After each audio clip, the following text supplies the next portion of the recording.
This is Black Death Part 2.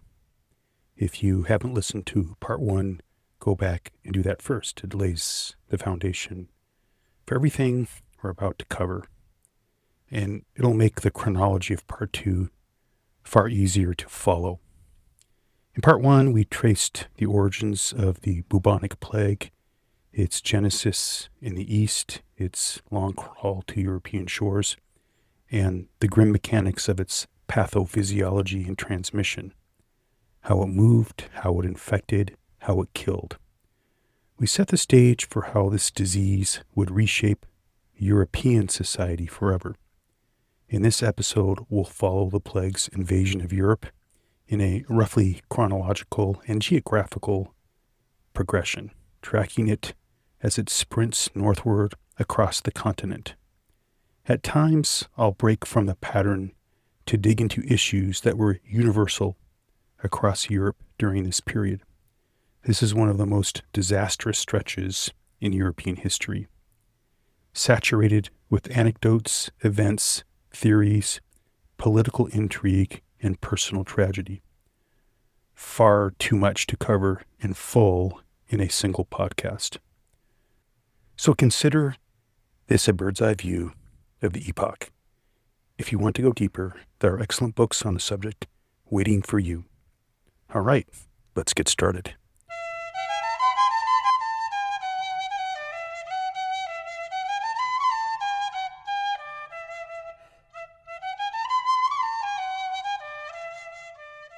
The plague first landed in Messina, Sicily, before crossing to the Italian mainland at multiple points. Reggio Calabria at the very tip of the Italian boot, and a string of ports along both eastern and western coastlines. When it arrived, Europe was a patchwork of fractured kingdoms and city-states, politically fragmented, yes, but stitched together by an extensive web of land and trade routes, rivers, and tributaries. Merchants, pilgrims, and soldiers moved constantly along these arteries. Within a matter of years, the plague had spread across the entire continent, tearing through every social class without discrimination. The plague ships didn't stop at Messina. They also made landfall at Genoa, Pisa, and Venice, and from there, the contagion fanned out. By the spring of 1348, Tuscany was arguably the hardest hit region in all of Italy, and within Tuscany, no city suffered or was documented more thoroughly than Florence. The great city was ravaged. The Florentine writer Giovanni Boccaccio, a native son and a contemporary witness to the plague, captured it vividly in his literary masterwork, the Decameron. It's a work of fiction, but it channels what Florentines actually lived through. Boccaccio writes of the dead, not just human dead, but animals too, dying of the pestilence before his own eyes. He describes pigs in the streets of Florence seizing up and dropping dead suddenly from the disease. It's not hyperbole, it's a haunting image, and it's real. Boccaccio also captures how people responded to the horror. Some fled, abandoning everything they owned. Others took a middle path, self-imposed isolation, venturing out only for food or absolute necessities. And then there were the reckless, those who threw caution to the wind and drank, sang, and indulged. Public liaisons in the streets, appetites fed by any means necessary. This was the eat, drink, and be merry, for tomorrow we die crowd. These are generalizations, of course, but these same divergent human responses would echo across every corner of Europe as the plague advanced. Death became so pervasive that a new professional class emerged in Florence. The grave diggers. And these were not solemn, respectful undertakers, Many were drawn from the lowest, most desperate rungs of society, men with little to lose, suddenly holding an almost obscene amount of power over the sick and the dying. They controlled who got buried, when, and how, and with that monopoly on the dead came opportunity, dark, predatory opportunity. They would extort grieving families for the privilege of a burial, demanding payment far beyond what was fair, knowing full well the family had no alternative. They robbed corpses outright, stripping the dead of jewelry, clothing, anything of value, sometimes before the body had even gone cold. Some forced their way into homes uninvited, using the pretense of collecting the dead to loot whatever they could carry. There are accounts of extorting the living, threatening to leave a corpse rotting in the household, spreading disease and stench unless they were paid off. In a city already drowning in horror, a kind of parasitic class unto themselves, profiting grotesquely, answerable to almost no one, because who, in the middle of a pandemic, was left to police them? As we noted in Part 1, famine had already crippled the European population before the plague ever arrived, and Italy had no reprieve. Its kingdoms were locked in constant warfare. Genoa against Venice, the Pope against the Holy Roman Emperor, mafia-style blood feuds tearing through Rome's aristocratic families. Italy was uniquely vulnerable. Historian Philip Ziegler summed up the state of the Italian people bluntly. They were physically unprepared to withstand a sudden, severe epidemic and primed for a kind of passive surrender to disaster. If any people in history had earned the right to despair, he argued, it was the Italian peasantry of the mid-14th century. The plague pits multiplied across Florence. Chronicler Marcione di Stefani describes the scene in grim, unforgettable terms. Bodies stacked layer upon layer, just like one puts layers of cheese on lasagna. And Stefani records something darker still, a stain on human compassion itself. Friends and family would sit with dying loved ones until the sick finally drifted into sleep, and then they would simply leave. The victim would wake, alone, pleading into an empty house because, as Stefani put it, no one wished to enter a house where someone was sick. Countless plague victims died utterly alone in pools of their own blood, vomit, and fluid, their cries for help going unanswered.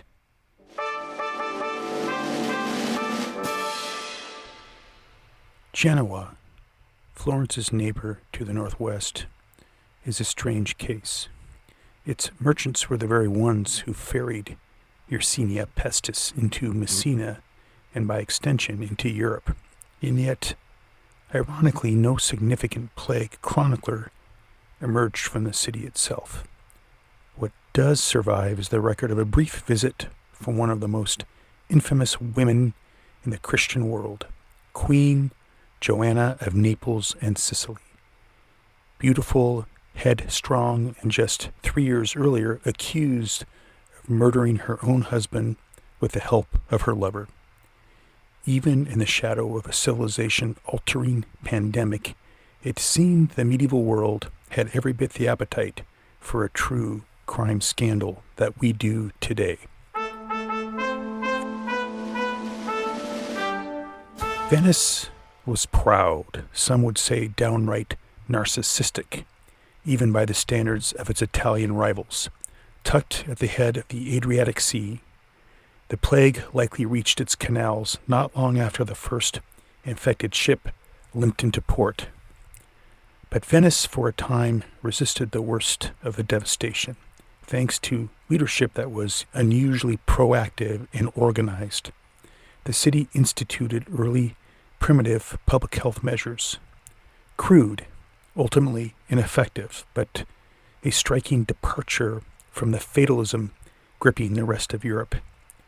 Their municipal response was, in essence, a medieval lockdown. canals were sealed, private boats were pulled from the water, only authorized gondolas were permitted to move, collecting the dead from the houses lining the canals. Suspect ships arriving from other regions were quarantined on isolated lagoon islands, kept well away from the city proper. This is where Venice would eventually pioneer something genuinely novel, the Lazaretto, named for the island of Santa Maria di Nazareth, where the first of these institutions was established. A lazaretto was a dedicated quarantine station, an island built for isolating the sick and the suspect away from the beating heart of the city. Ships arriving from plague-stricken ports were held offshore at these islands, their crews and cargo left to wait out a period of isolation before anyone or anything was permitted to set foot in Venice proper. The sick were ferried there as well, separated from the healthy, left to recover or die largely apart from the general population. It was crude, it was often brutal, overcrowded, poorly supplied, more a holding pen than a hospital in any modern sense.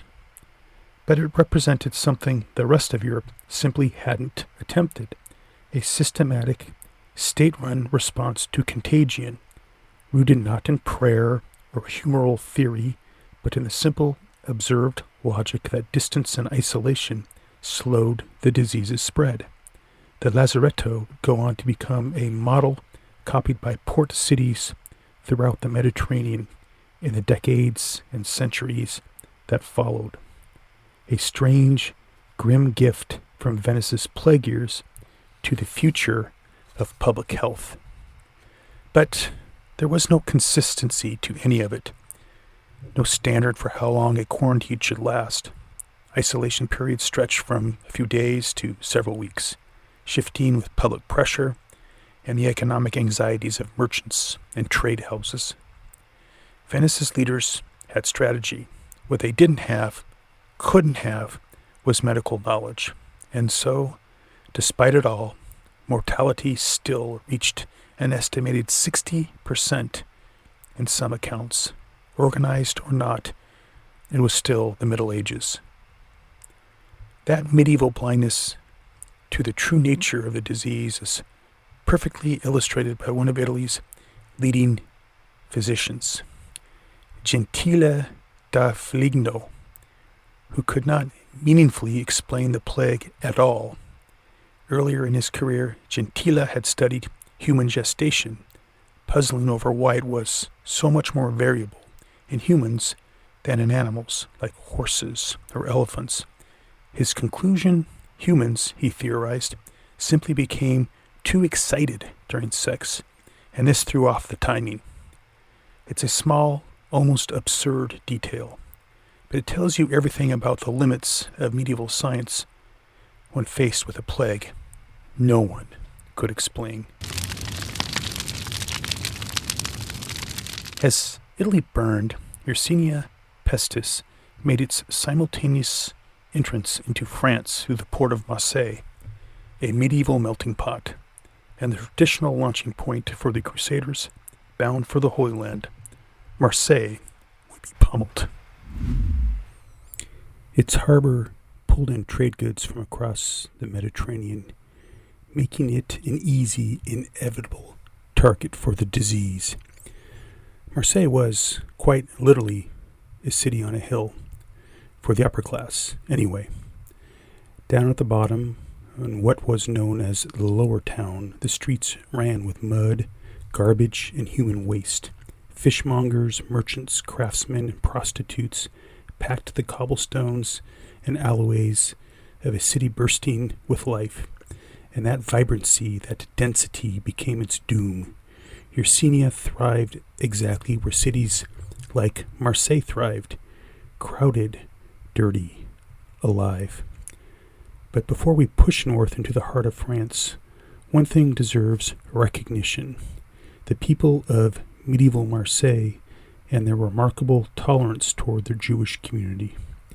At a time when anti-Semitism was tightening its grip across Europe, Marseille stood apart its Jewish residents were not just spared the wave of pogroms sweeping the continent. The city became a known refuge for Jews fleeing persecution elsewhere. Avignon was next on Yersinnia's French tour, about 65 miles north of Marseille, and at the time the newly relocated seat of the papacy, exiled from Rome for many reasons to include crime in the classical city.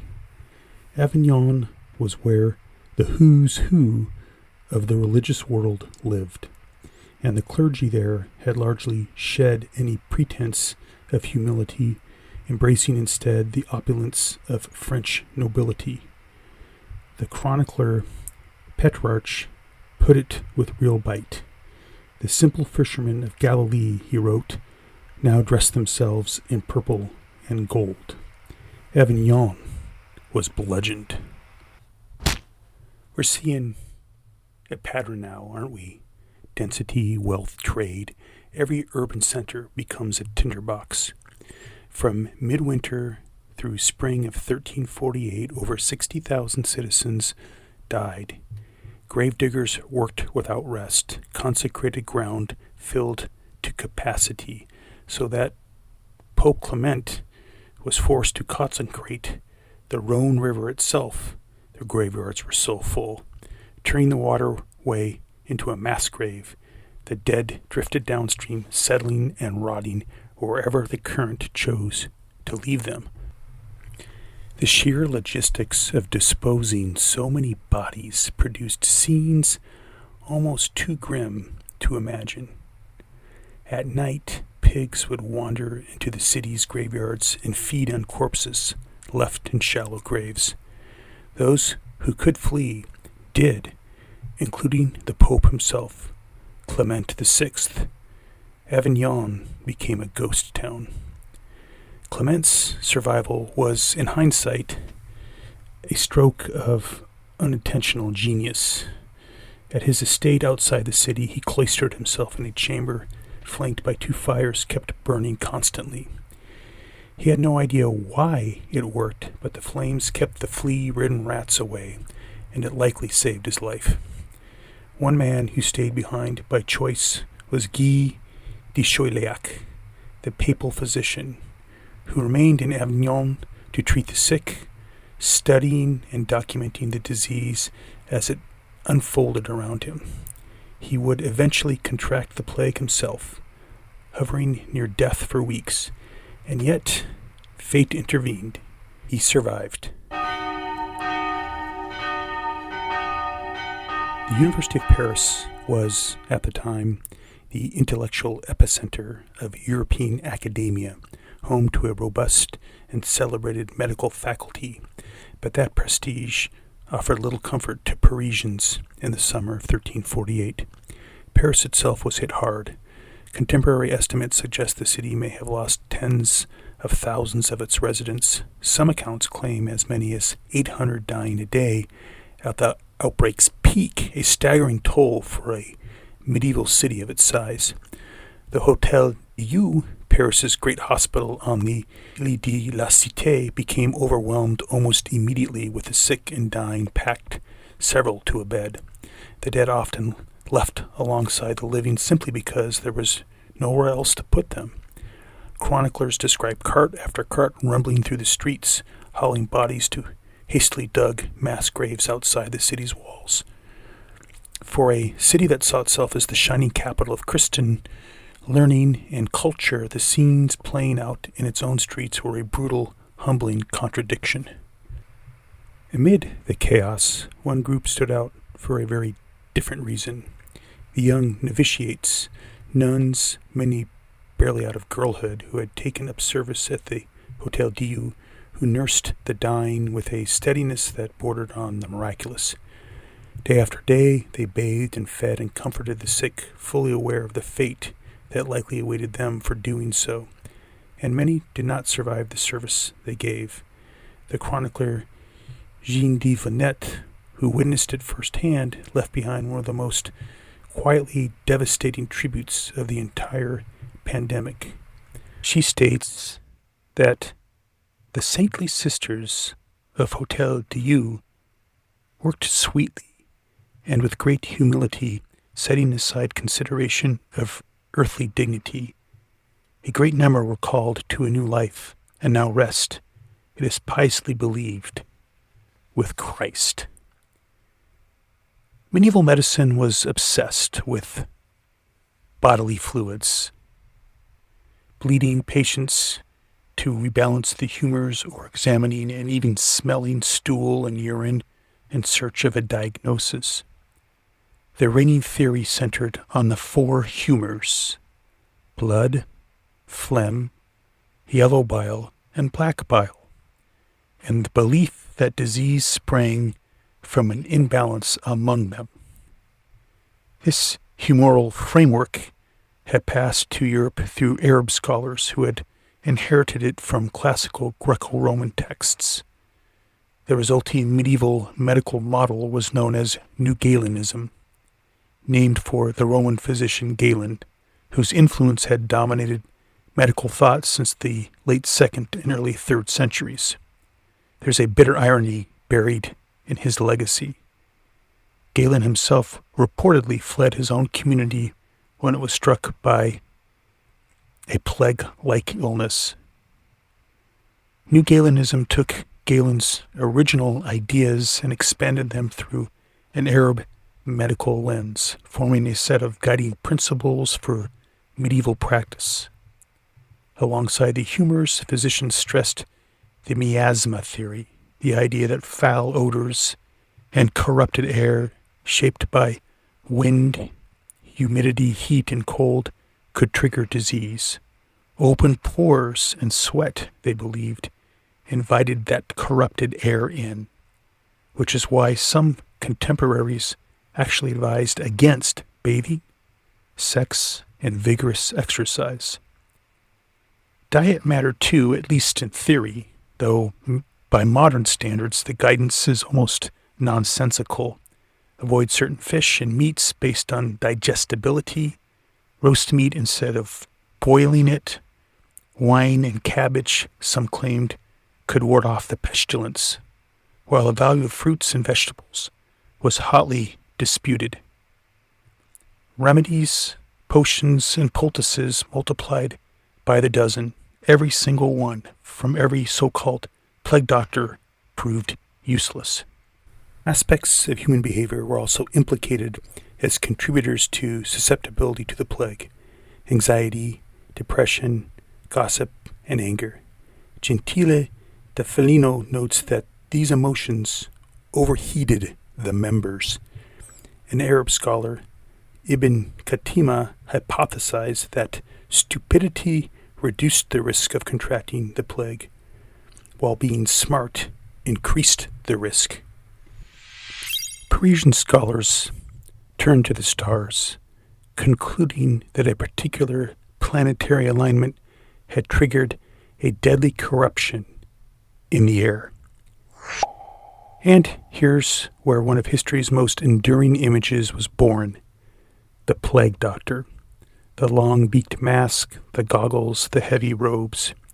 That iconic silhouette is more associated historically with later and smaller outbreaks of the plague centuries afterward, but its roots trace directly back to this great pestilence. The impulse behind the costume was, in its own way, remarkably practical. Physicians had noticed, even without understanding why, that covering the body seemed to offer some protection from repeated exposure. So they covered everything: eyes, nose, skin. The beak itself was stuffed with fragrant herbs meant to filter out the foul air believed to be spreading the corruption, and indirectly to protect the humors. These same doctors would lance and drain buboes, rarely changing a patient's outcome. They dispensed their remedies to no avail, and yet it's fair to say the plague doctor's strange, ominous outfit may have offered some genuine, if accidental, protection.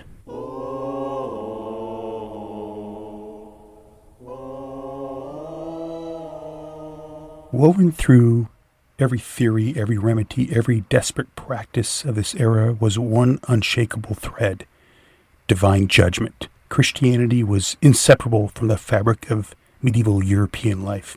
The Church's authority was total, uncontested.